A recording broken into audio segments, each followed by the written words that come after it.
Hello guys, ito yung dugtong kanina sa video ko kanina kasi pala yung video ko kanina, hindi na yung mukha ko ba hindi na sintro. Si yung gamit ko na camera itong sa likod, sa rear, video ako sa gilid. Hindi pala nakikita yung mukha ko, nakatagilid lang kuha ng mukha ko. So nag-share ako ng konti na ng about sa high blood. Yan ang importante na topic talaga kasi daming nagtatanong sa akin tungkol sa high blood ba. Daming Pilipino ngayon, daming tao kahit sa buong mundo, daming high blood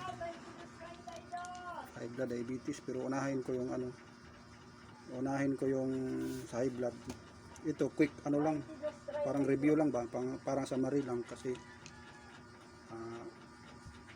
hindi ako naka-ready. Dapat pag may pattern talaga, may mga susundin na pattern, mga definition para kumpleto na informasyon. So ito parang knowledge ko lang, stock knowledge i-share ko, parang lang ba. Pero sa sunod na vlog ko ako ng kumpleto na vlog tungkol sa high blood lang. So kumpleto, may mga definition, mga types. Ibabase ko doon sa mga pinag-aralan ko sa school, sa nurse, graduate ako nurse. Ibabase ko doon. So dapat may pattern akong susundin. Pero ngayon yung nasa isip ko lang yung i-share ko. Summary lang ba, parang quick na lang para yung maintindihan lang ng taong common na tao, maintindihan lang, walang mga medical terms. So kanina nagtsaa ako guys. Ito pa yung pangalawang tsaa. Ito kita nyo, medyo malamig na siya, kaso inumin ko kasi mas pangit na mamaya kasi yung kanina 2 cup pala yun. Kanina ininom ko. So, habang nagsasalita ako, inumin ko to para hindi sayang. Nakikita nyo guys, ito milagrosa pala, pwedeng yun, pwede mo gawing yun, langis, ay babad sa langis. Ngayon ang ginawa ko, binabad ko sa langis, mga 3 puno. Ayan. Itong dati nakababa dito, to, balat ng ahas. Tapos dinagdagan ko ng yung milagrosa. Yan, galing sa Banahaw. So yun, pwede babad mo sa langis, pangdagdag din sa pangdagdag sa gamot ba, sa langis. So daming gamit yan, panghilot, pangmasahe, pwede. Yan. Ako kasi mahilig ako ng mga langis-langis ba, mga herbal.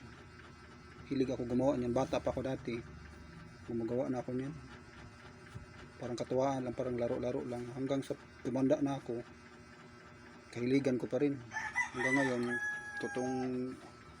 totoong mga langis na talaga, totoong mga pangmasahe ba, panghilot, mga langis.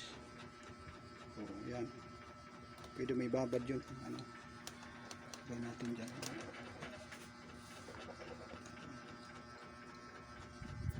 Tapos ito yung kanina. Ito yung kanina guys, yung pinakuluan ko, medyo tuyo-tuyo na siya. Yan.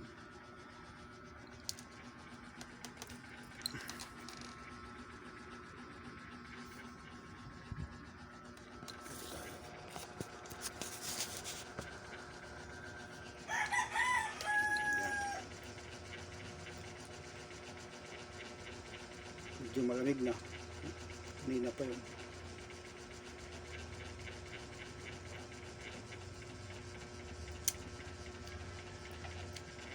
So high blood, daming Pilipino ngayon high blood, pati sa buong mundo base sa pag-aaral. Halos lahat ng common na sakit ng Pilipino high blood.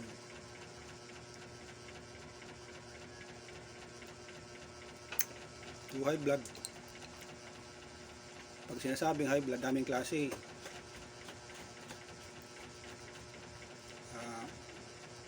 High blood na nakukuha natin na mamana, mayroon. Pag ang magulang mo high blood, may chance na mamana mo yung high blood. Pero meron ding high blood na nakukuha mo lang sa pagkain. So, yun ang karamihan na high blood na cause high blood sa pagkain. Karne, mamantika, maalat. Yung tatlo na yan, ito yung laging tinuturo ko sa mga pasyente ko na inalagaan ko ba. Itong tatlo na to, pag nakontrol mo to, maiwasan mo yung high blood. Malaki ang chance na maiwasan mo yung high blood. Number 1, karne. Number 1 yung taba ng karne, balat ng manok, taba ng karne, baboy. Yung laman hindi gaano, pero may chance ka pa rin ma-high blood pag daming laman kinakain mo.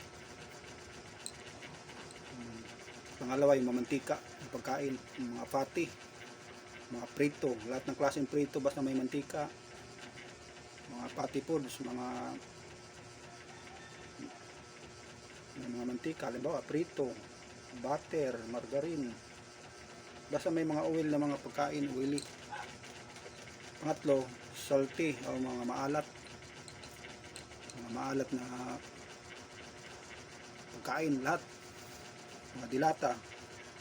Kasi ito mga dilata, ang gamit niya na preservative para hindi siya masira. Sodium, nilalagyan nilang sodium. Yun yung gamit siya pang pa-preserve ng mga dilata, sodium. Kaya lahat ng mga dilata mataas sa sodium content. Sodium, yan yung asin. Pero hindi naman masama pag kumain ka ng mga dilata, control lang. Yan yung sinasabi na control. Huwag mo lang araw-arawin. Pag ginaraw-araw mo, sigurado kidney. Tapos daming dahilan kung nagkaka-high blood ang tao. Pag may high blood ang tao, hindi ibig sabihin na high blood lang yung sakit niya. Pwedeng galing sa diabetes, kidney, may problema sa kidney. So, kibali yung high blood, parang ano lang siya ba? Komplikasyon lang. Pero may punot dulo nun kung nagkaka-high blood tao. Siguro stress sa buhay, may mga problema, kulang sa tulog, o yun, stress yun, laging nag-iisip, pagod sa trabaho. Isa din yun sa cause sa magtaas ang BP sa tao.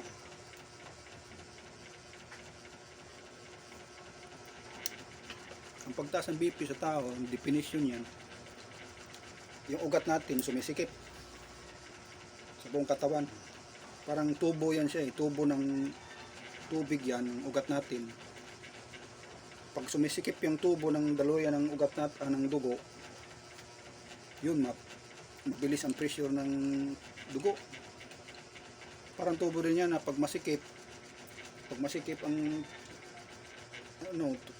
daluyan ng tubo, pag masikip yan, mabilis ang daloy ng dugo. Pero pag maluwag yan, relax, hindi masyadong tensyonado ang ang daloy ng dugo. So ang nangyayari sa mga high blood, sa kakain ng mga kolesterol, yung mga kolesterol, yung mga taba, mga fatty foods, naiipon yun dun sa mga ugat-ugat, tinatawag doon na flakes, mga flakes tawag doon sa medical term, cholesterol, mga fatty flakes. Doon na dideposit sa veins, sa wall ng mga vein, naiipon doon kasi parang tubo yan palibot nung doon na tumitigas yung mga cholesterol, taba. So pag marami na yun, sisikip na ang daluyan. Pag sumikip ang daluyan, tataas ang presyon ng dugo. Tapos yung puso magtatrabaho ng mas mabigat yung trabaho niya kasi ang puso natin nagpapump yan. Hindi yung trabaho niya, nagpapump yan, no? Parang kinukompress na yung niya para ang dugo lumabas, yung pump hanggang sa ulo, hanggang sa katawan.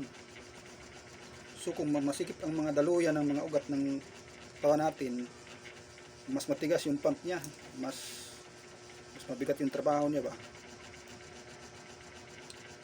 So munang yun yung dahilan ng pag matagal na high blood ng tao, lumalaki ang puso, heart enlargement tawag doon.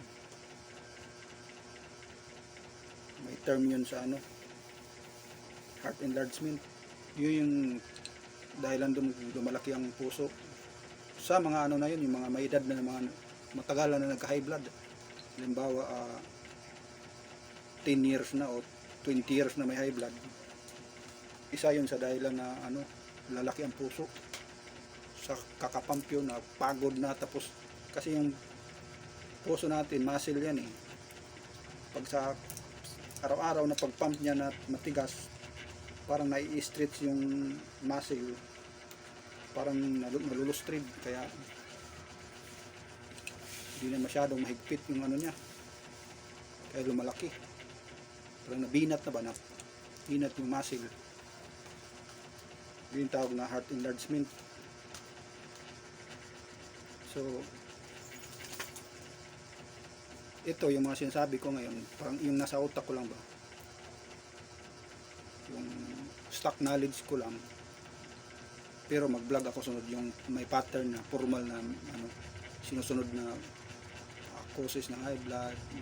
Kasi pag kailangan may actual na definition, mga term. So ngayon share ko lang habang nagiinom ako kung kung nasa isip ko ba yung stock knowledge ko sa pinag-aralan ko, sa mga experience, sa mga nababasa ko sa libro. So pag ang tao rin may problema sa kidney, ang kidney niya hindi na masyadong nag-function, kakaroon din ng high blood. Kasi yung kidney natin, yun yung nagre-regulate ng fluids ng katawan. Siya ang nagre-regulate. Labas, ihi. At kung ano yung iniinom mong tubig, papasok yun sa kidney. Una sa tiyan, tapos i-absorb ng kidney. Tapos doon sa puso, pupunta rin sa baga, lahat. Umiikot yan, buong katawan mo, yung mga tubig na yan, pupunta yan sa kidney. Sinasala niya yung mga dumi. Kaya yung ihi natin may kulay, may mga amoy, kasi yun yung dumi na nakain mo sa hindi dumi, yung mga waste product tawag doon. Mga waste product, mga galing sa pagkain mo. Halimbawa, kanin, ulam, may mga waste product yun sa dumi, parang napiga doon sa kidney mo, naging ihi. Kaya yung ihi natin may content yan na urea tawag doon. Urea means yung yung byproduct ng protein, waste product galing sa protein, tsaka lahat-lahat na ng mga nakain mo, kidney at saka bladder, sa baba sa bladder, doon yung pundo ng ihi. So, pag apektado ng kidney, kasi bumara na yung bato dyan, isa sa magkakaroon ng bato sa bato, kidney stone tawag doon. Mahilig sa maalat. Yung alat kasi pag sumobra sa katawan mo, nagiging bato yan, asin. Nag-iipon-ipon yung asin sa kidney mo. Kasi ang kidney kasi sumasala ng tubig. Asin ng katawan. Pag sobrang daming asin, nagiging bato-bato yan dito sa gilid. Ito yan. Tapos pag bumara yun dun sa ugat ng ano, ay mga daluyan ng mga kidney, magiging malaki na siya, di na siya kasya, babara na doon hanggang mamaga na yung kidney mo, mag-inflame tawag doon. Doon na yung simula ng kidney malfunction. Pag sobra na, kidney failure na. Pag kidney failure, ibig sabihin hindi na talaga gumagana yung kidney mo. Kasi dalawa yung kidney natin eh. Isa dito, kaliwa at kanan. Pag nasira yung isa, meron pang isa. Pwede pa. Pero mahina na, dapat dalawa ang mag-function yan. Pag dalawa ang wala na talaga, kailangan mo na mag-dialysis. Kaya mayroong mga pasyente na dinadialysis. Yung dialysis, yun yung function ng kidney. Ang machine na mismo, ang ginagawa niya, yung sinasala.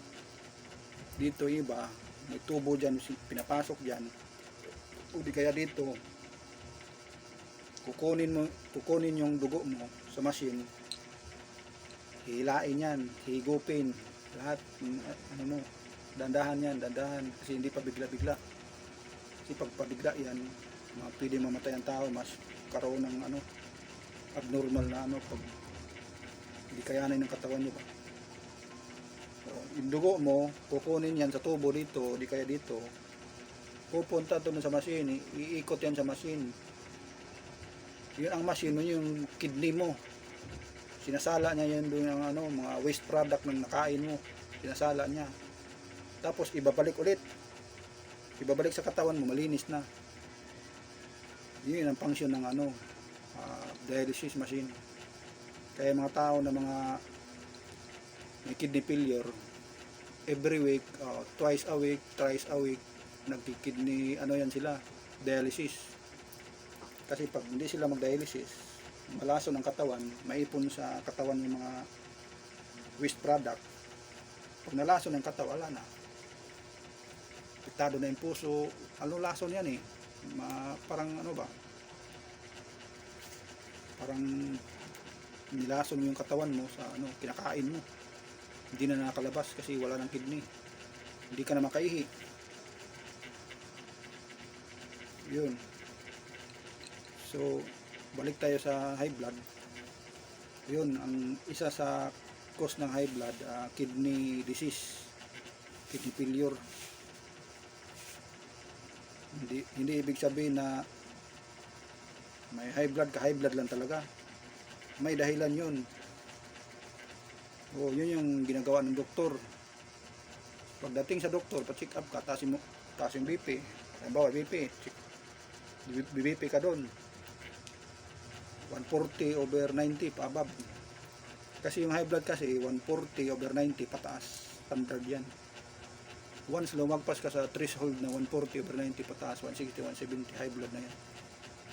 Kasi mayroong tumataas yung BP na halimbawa 130 lang over 80, pagod lang pala yun, o galing lang tumakbo, o kinabahan lang, nervous lang. So hindi porket ibig sabihin binipi ka tapos ang taas ng BP mo, yung spot, high blood ka na. Hindi. Maraming dahilan yun. Pwedeng may nakain kang ano, nakakataas ng BP. Pwedeng kinabahan ka lang. Kasi mayroong mga tao na ganun. Kasi dami kong mga pasyente na mga suki ko, bini-BP ko. Ang lilit ng katawan. Mga ano. Tapos pag BP mo, biglang taas ang BP, magiging 160, 170. Pero pag hindi sila bini-BP, pag halimbawa wala sa ospital ba, normal ang BP. Ibig sabihin nun, nervous lang pala.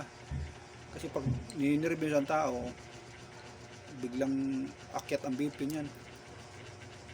Pero hindi yun high blood. nervyos lang yun, biglang kaba-kaba yung puso, biglang sobrang bilis ng tibok, kaya tumataas yung BP. So yun, sana tayo wala na.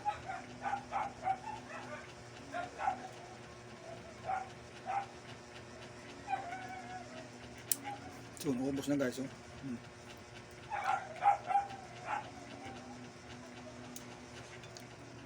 Ito yung kanina, mamaya pakuluan ko na naman yan, namin. Kasi sayang, pag itapon ko to may katas pa, sayang. So doon sa high blood, ano na sana tayo ng mga causes ng high blood, kidney failure, cholesterol, mga kinakain, mga hereditary, mga namamana, yun, namamana, tapos hereditary, kidney failure, tsaka pwede rin heart failure, may problema sa puso, pwede rin mag high blood. Kasi yung puso natin, pag abnormal ang pagtibok niyan, pwedeng abnormal din ang pag-regulate ng tubig. Kasi yung puso natin, dumadaan rin yung tubig dyan sa lungs, sa puso, sa kidney. Pag may abnormality ka sa puso, pwedeng mag high blood ka rin.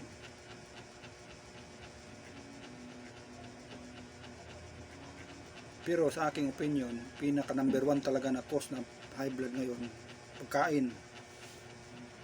Yan talagang pinaka tawag dyan, fatal na cause ng high blood. Kasi once makontrol mo yung pagkain mo, maingat ka sa karne, maingat ka sa mantika, maalat, tapos nag-ehersisyo ka, kumpleto ka sa ehersisyo. Kasi ang tao kailangan mag-exercise.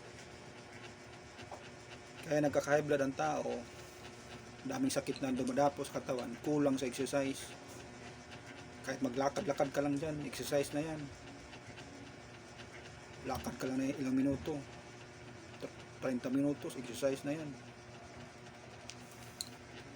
So daming dahilan bakit nagka-high blood ang tao. Problema, sakit sa puso, sakit sa kidney, pagkain, walang control na kain ba, walang kasi karamihan ng tao, kung ano lang masarap, yun na kinakain palagi, kung ano nagugustuhan. Karamihan na ngayon, karamihan bawal na pagkain, karamihan masasarap na pagkain, nakakatas ang BP. Kasi dami ngayon mga processed foods, junk foods, mataas sa sodium, mga processed foods, mataas sa sodium, maalat. Number 1 yung alat, nakakataas ng BP. Hindi lang BP, magkakaroon ka pa ng kidney stone. Tsaka yung mga chemical sa mga kinakain natin, dulot yun sa mga sakit na nakukuha natin, naiipon dyan. Kaya nagkakaroon ng mga cancer, diabetes, high blood, dahil sa mga kinakain natin. So kung ang kinakain lang natin, mga purong gulay, isda, mga wala kang bisyo, malamang malayo ang tsansa mo magkakaroon ng high blood. Although may hereditary ka, may may lahi na high blood, pero makukontrol mo yun pag kukontrolin mo yung sarili sa pagkain. Balanse ba? Karne, tapos laman lang, tapos exercise. Yan. So daming na high blood. Meron ding mga iniinom ng tao nagkakaroon ng high blood. May mga gamot na nakaka-high blood din, yung may mga tawag dyan. May mga gamot na may mga chemical na nakakataas ng BP. So kaya sa doktor may tamang resita ang mga gamot na binibigay para hindi ka ma-overdose, kasi may mga gamot na kasira ng katawan pag nasobrahan. So lahat naman nakakasira, kahit nga paracetamol lang nakakasira ng kidney pag nasobrahan ka. Lahat ng sobra masama. Kahit nasobrahan ka lang ng kahit nga vitamins, pag nasobrahan ka masisira katawan mo. Lalo na yung mga antibiotic, so ang high blood, hindi porket high blood yun na yun lang talagang sakit mo. May dahilan yun, may nakain ka, may nainom ka, may problema ka, tensyonado ka, wala kang exercise. Pinaka dangerous talaga na ng high blood, yung cholesterol. Once may ipon yan sa katawan mo, lalo na sa puso mo, kasi yung puso natin daming ugat-ugat dyan ng mga maliliit. Pagpapamp yan, dinadaluyan ng yung pag masikip na yun, pwedeng pumutok yun, pwedeng manikip, tapos magka-cramps na yung mo, kasi hindi na regular ang heartbeat mo kasi nahihirapan na siya kasi barado ng mga ugat. Pag nahihirapan yan, magka-cramps yan, ang tawag doon sa medical term, heart attack na yun. O meron pang yan, myocardial infarction tawag doon. Nagka-cramps yung mga ugat kasi hindi na regular ang heartbeat niya kasi nahihirapan na siya. Tensyonado rin yung puso mo. Pag pump niya di na regular, pwede erratic yung erratic yung rapid, tapos erratic yung pag heartbeat niya, hindi na regular, apektado yung puso mo, yung daloy ng sirkulasyon, hanggang may mga instances na bigla na lang yung mag-stop, mag-shock ba, bigla lang mag-stop. Yun ang tawag na heart attack, myocardial infarction, yun nga, heart attack. Pag yan, pag kuminto na yung puso mo, hinto ng daloy ng oxygen sa katawan mo, kasi ang dugo natin yun yung nagdadala ng oxygen sa katawan, kaya tayo nabubuhay. Galing paghinga natin pasok sa lungs, tapos sa lungs papunta sa puso. Ang puso ang magdi-distribute niyan sa buong katawan natin. So ulitin ko, paghinga natin ng hangin, may oxygen yun, punta sa lungs. Tapos doon sa mga lungs natin, may mga tinatawag na mga maliliit na mga air sacs tawag doon, alveoli ang tawag doon. Nihigop niya yung oxygen doon na sa dugo. Paghigop doon sa oxygen sa hangin, sa dugo, doon sa air sac, alveoli ang tawag doon, capillary, pupunta na yan doon sa sa ugat niya, sa dugo na. Tapos lalabas na siya, ang tawag doon oxygenated blood, pulang-pula na dugo, oxygenated blood ang tawag niyan sa lungs. Tapos pupunta na sa sa puso. Tapos ang puso mismo magpapump niyan. Ang puso ang nag-distribute ng dugo sa buong katawan natin. Yung pula na dugo, oxygenated blood yun, yung tingkad yun pula ba. Dating dito, oxygenated blood, yun yung bumubuhay sa mga nagdadala ng mga nutrients, bumubuhay sa mga cells natin. Tapos pag pabalik naman nun, ang dala niya nun, carbon, mga waste product sa dugo rin. May mga carbon dioxide na, marumi na dugo. Pagdating dito sa lungs, sa puso pa, kasi babalik sa puso. Tapos pupunta doon sa lungs ulit. Tapos yung paghinga mo, oxygenated. Tapos pag exhale mo, pagbuga mo, carbon dioxide yun, waste product. Ganun lang yun. Hinga, oxygen, exhale the carbon dioxide. Ganun kabilis yung exchange ng ano dun. Ang tawag doon